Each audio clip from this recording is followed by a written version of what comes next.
अस्सलामु अलैकुम वरहमतुल्लाहि वबरकातु।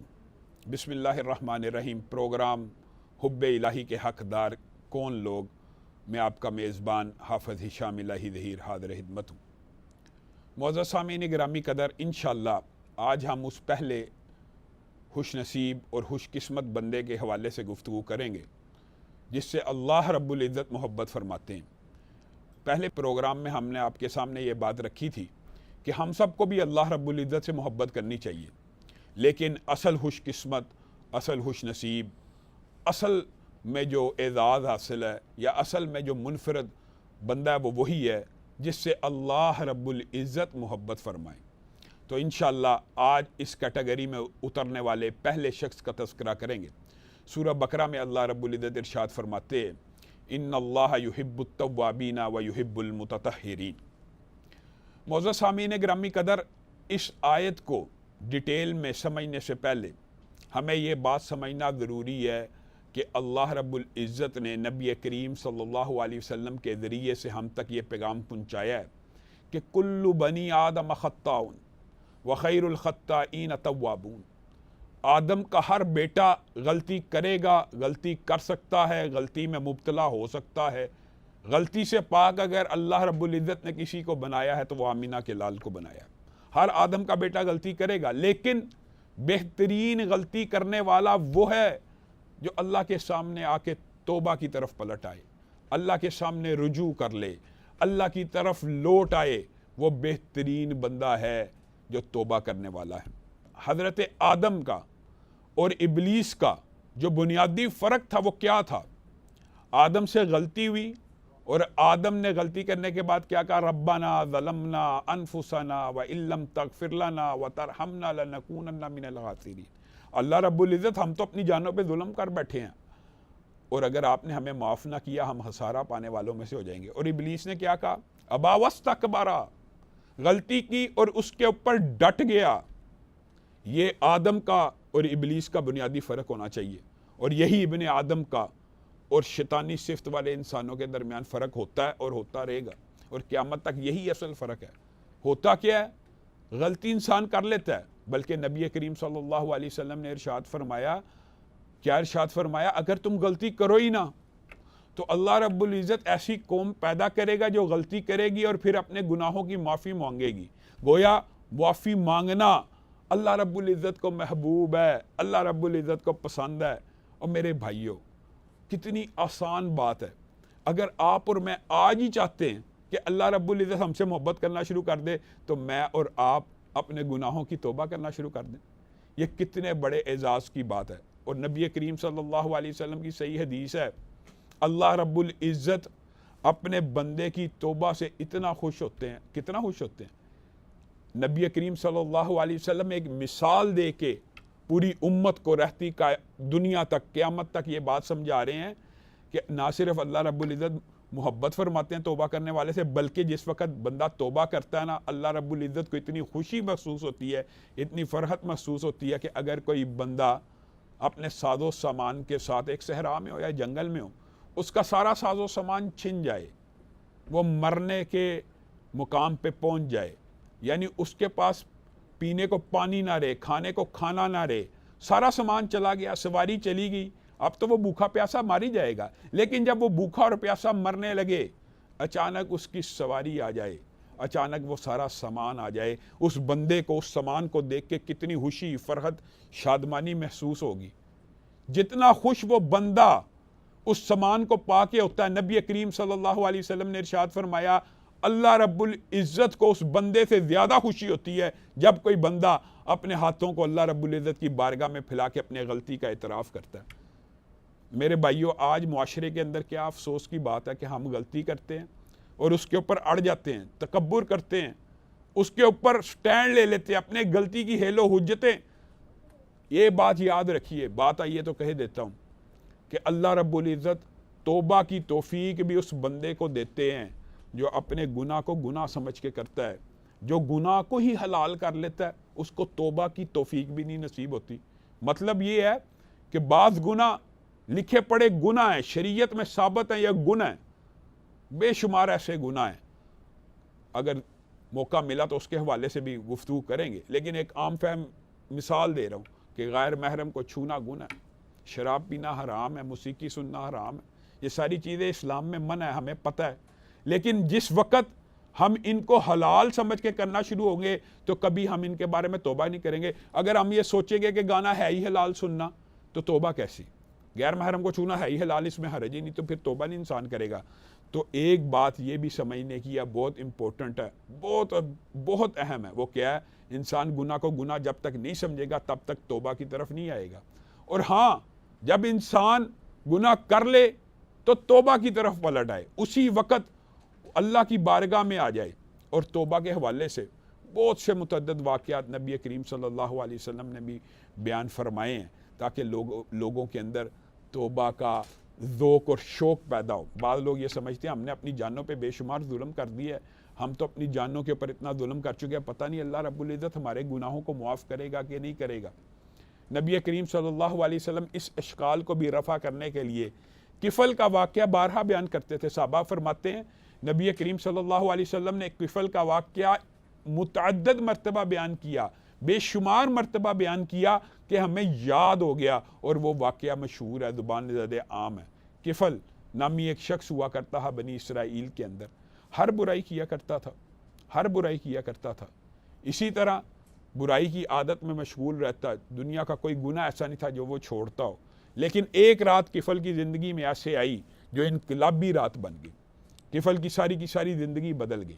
کفل اس رات برائی کا ارتکاب کرنے والا تھا، لیکن عورت کانپنا شروع ہوگی۔ اس نے کہا اللہ سے ڈرتی ہوں، اس نے کہا سارا پیسہ بھی، معاملات، ہر چیز طے ہونے کے بعد اب خوف زدہ کیوں ہے، اب لرزتی کیوں ہے، مجبور بھی ہے، بے بس بھی ہے، بے کس بھی ہے۔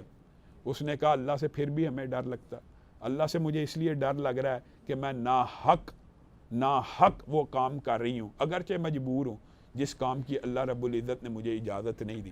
تو کفل کے دل کے اوپر چوٹ لگی کہ میں نے کبھی اس انداز میں سوچا ہی نہیں، میں تو برائیوں کا تعاقب کرتا ہوں، یہ عورت مجبور، بے بس، ماں مرنے والی، دوائی موجود نہیں ہے، اس کے لیے برے کام کا ارتکاب کر رہی ہے اور اللہ سے اتنا ڈر رہی ہے، تو میں تو ڈھونڈ کے برائیوں کے پیچھے جاتا ہوں۔ بس یہ ٹرننگ پوائنٹ تھا۔ اسی وقت کفل نے اللہ رب العزت کے سامنے اپنے ہاتھوں کو پھیلایا، اللہ کی بارگاہ میں نادم ہوا، اور پھر یہ دیکھیے یہ بھی قسمت اور مقدر اور تقدیر کی بات ہوتی ہے، یہ رات کفل کی زندگی کی آخری رات ثابت ہوئی۔ اب صبح ہوئی، لوگ دیکھ رہے ہیں کفل بازار میں نہیں ہے، لوگ دیکھ رہے ہیں کفل برائی کی جگہوں پہ نہیں ہے۔ لوگوں نے کہا شراب کے نشے میں دھت ہوگا، اپنے گھر میں پڑا رہے گا، کچھ دیر بعد آئے گا۔ لیکن جب کافی ٹائم گزر گیا تب لوگوں کو خیال ہوا کوئی نہ کوئی گڑبڑ ہے، تو لوگ اس کے گھر کے باہر گئے، اندر دیکھا کفل کی لاش پڑی ہے۔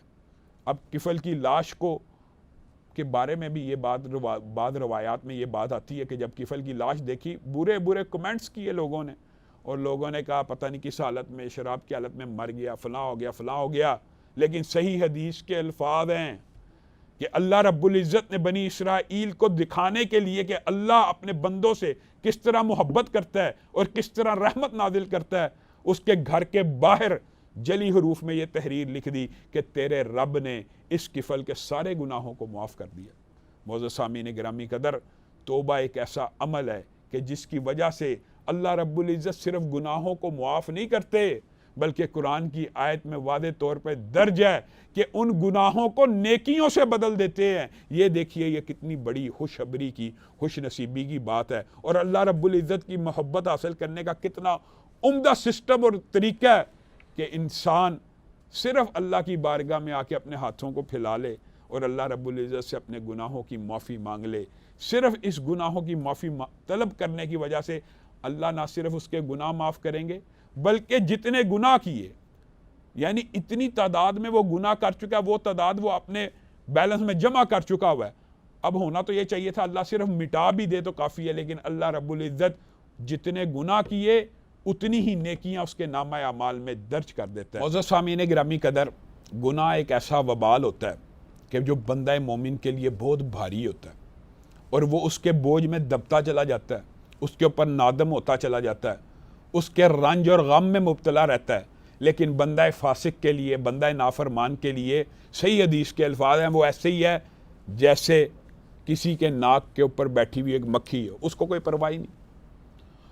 اصل میں مطلوب و مقصود گناہ پہ نادم ہونا ہے۔ اور میرے بھائیوں، ہمارے بابا آدم صحیح معنوں میں اگر غور کریں تو اپنی ایک غلطی تو کر لی، لیکن اس کے اوپر نادم کیسے؟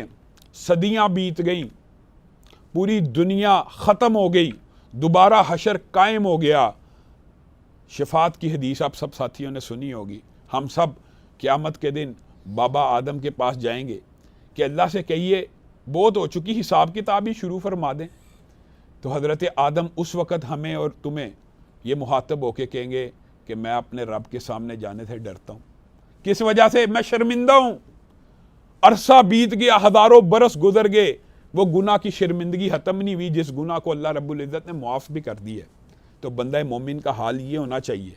اور سیرت کے اندر 2 واقعات صرف آپ کے سامنے، ان کا سرسری ذکر کروں گا، ان میں سے ایک واقعہ تفصیلاً آپ کے سامنے رکھتا ہوں کہ گناہ کو مومن کس طرح اپنے قلب کے اوپر محسوس کرتا ہے، کس طرح بوجھ فیل کرتا ہے، اور کس وجہ سے اللہ رب العزت کی بارگاہ میں آ کے توبہ کرتا ہے، کس طرح وہ اللہ رب العزت کے سامنے پاک صاف ہونے کی خواہش کرتا ہے۔ حضرت ماعز اسلمی کا مشہور واقعہ۔ اور دوسرا واقعہ قبیلہ غامدیہ کی عورت کا۔ نبی کریم صلی اللہ علیہ وسلم کے پاس آ گئی، اے اللہ کے رسول، غلطی تو ہو چکی ہے، جرم تو ہو چکا ہے، لیکن طہرنی، اللہ پاک کر دیجئے، اللہ کے رسول پاک کر دیجئے، اللہ سے بھی معافی مانگتی ہوں، آپ کی بارگاہ میں بھی آئی ہوں۔ اس لفظ کا ترجمہ کیا ہے؟ اس لفظ کا مطلب یہ تھا کہ قبیلہ غامدیہ کی وہ خاتون نبی کریم صلی اللہ علیہ وسلم کی بارگاہ میں آ کے یہ کہہ رہی تھی مجھے اس جرم کی سزا دے دی جائے، یعنی میرے اوپر حد لاگو کر دی جائے۔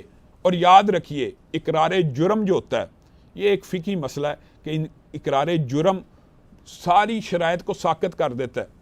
جتنے 4 گواہوں کی حاجت وغیرہ ہوتی ہے وہ اقرار جرم اکیلا ان کے لیے کافی ہو جاتا ہے۔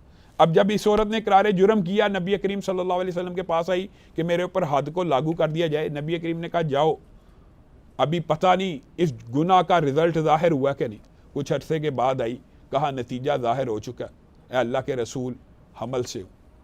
نبی کریم صلی اللہ علیہ وسلم نے فرمایا واپس پلٹ جاؤ، جب حمل ظاہر ہوگا یعنی بچہ پیدا ہو جائے گا تب تشریف لانا، کیونکہ اس بچے کا کوئی قصور نہیں۔ یہ بھی فقہی ایک مسئلہ کہ اس بچے کا کوئی قصور نہیں ہوتا جو گناہ کے نتیجے میں پیدا ہوا ہو۔ تو نبی کریم صلی اللہ علیہ وسلم اس کو بچانے کے لیے کہتے ہیں جب حمل ظاہر ہوگا تب آنا۔ عورت بچہ پیدا ہوتا ہے، بچے کو ہاتھ میں لیے نبی کریم صلی اللہ علیہ وسلم کی بارگاہ میں آ رہی ہے۔ اب دیکھیے کتنا لمبا عرصہ بیت چکا ہے، 9 ماہ سے اوپر وقت گزر چکا ہے، لیکن گناہ ایسا ہے جو رات کو سونے نہیں دے رہا، جو دن میں سونے نہیں دے رہا، تنگ کر رہا ہے، اذیت دے رہا ہے، اتنی اذیت کہ اپنے آپ کو رضا کرانہ طور پہ اقرار جرم کر کے رسول اللہ کی بارگاہ میں پیش کر رہی ہیں کہ مجھے سنگسار کیا جائے۔ نبی کریم صلی اللہ علیہ وسلم نے کہا اس بچے کی کفالت کون کرے گا؟ واپس چلی جا، جب تک یہ اپنے ہاتھ سے روٹی کا ٹکڑا نہیں کھاتا تب تک میں تجھے سنگسار نہیں کر سکتا۔ اور مورخین نے لکھا ہے کہ عورت نے اتنی اللہ رب العزت کے سامنے خلوص سے توبہ کی تھی کہ بچے کو 4 ماہ کی عمر میں روٹی کھانا سکھلا دیا۔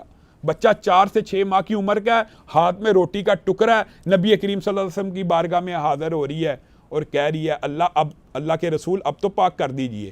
نبی کریم صلی اللہ علیہ وسلم نے اپنے صحابہ کو حکم دیا جاؤ اسے گڑھا کھود کے سنگسار کر دیا جائے۔ اب پتھر مار رہے ہیں، سچا واقعہ آپ کے سامنے رکھ رہا ہوں۔ حضرت خالد ابن ولید کا پتھر زور سے لگا ماتھے کے اوپر، فوارہ خون کا نکلا، وہ حضرت خالد ابن ولید کے کپڑوں کے اوپر گر گیا۔ حضرت خالد ابن ولید نے کہا ناپاک عورت جاتے جاتے میرے کپڑوں کو بھی ناپاک کر گئی۔ نبی کریم صلی اللہ علیہ وسلم جو کبھی غصے میں نہیں تھے آتے، جو کبھی تلخ نہیں تھے ہوتے، بڑی سے بڑی بات ہو جائے نبی کریم صلی اللہ علیہ وسلم کی پیشانی کے اوپر بل نہیں تھا پڑتا۔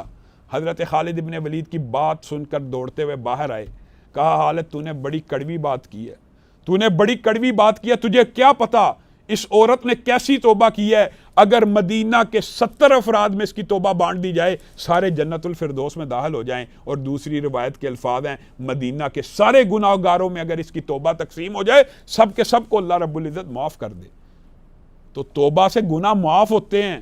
اور یہ بات بھی یاد رکھ لیجئے، بعض لوگ سمجھتے ہیں یہ قرون اولیٰ کی وحشیانہ سزائیں ہیں، ان سے इंसानी जिस्म पाक साफ होता है। सज़ा देने का कई दफ़ा मतलब ये भी होता है कि मुआशरे के अंदर अमन सुकून फैले और मुआशरे के अंदर कोई दूसरा जुर्म करने की जिसारत ना करे। लेकिन इस्लामी सज़ाओं में एक पहलू उनका पाक साफ होना भी होता है कि जब वो अपने जुर्म की सज़ा भुगत लेते हैं तो गुनाह से ऐसे पाक साफ हो जाते हैं जैसे उन्होंने जुर्म किया ही ना हो।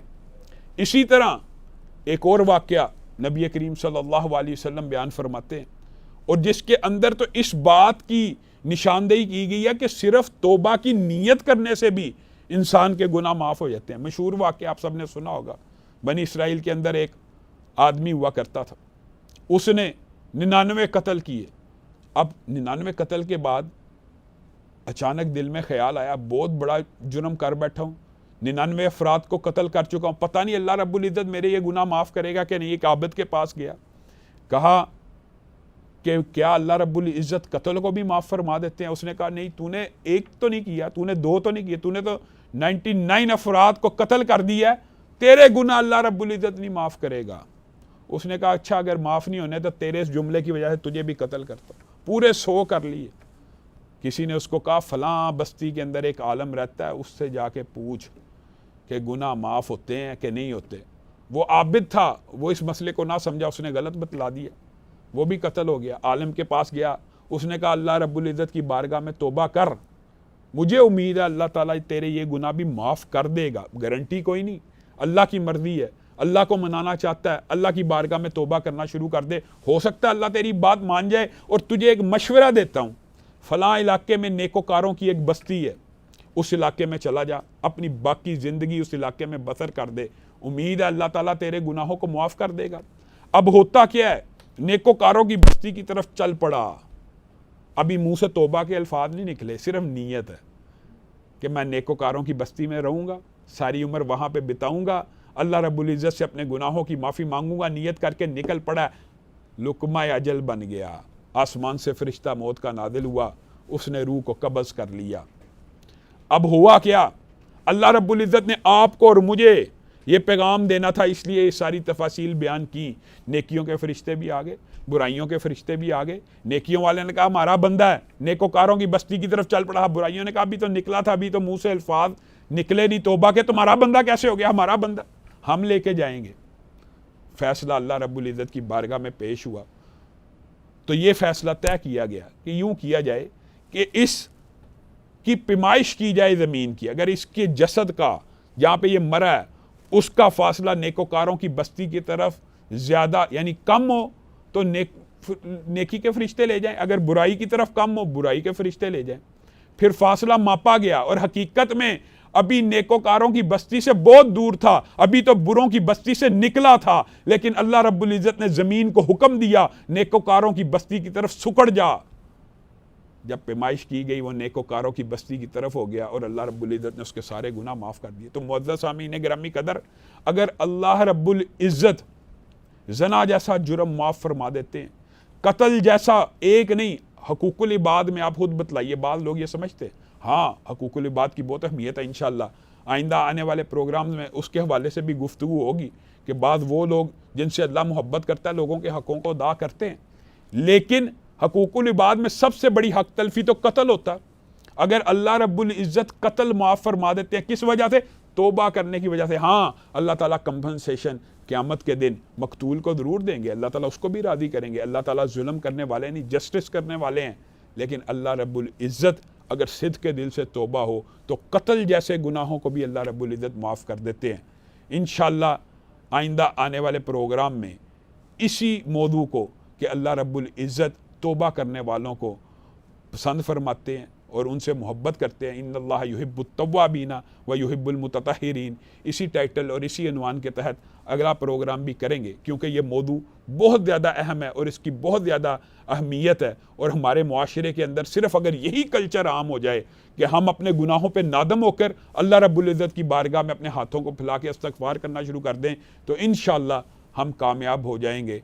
मैं आपका मेज़बान हाफ़िज़ हिशाम इलाही ज़हीर प्रोग्राम हुब्बे इलाही के हक़दार में आपसे इजाज़त चाहता हूँ।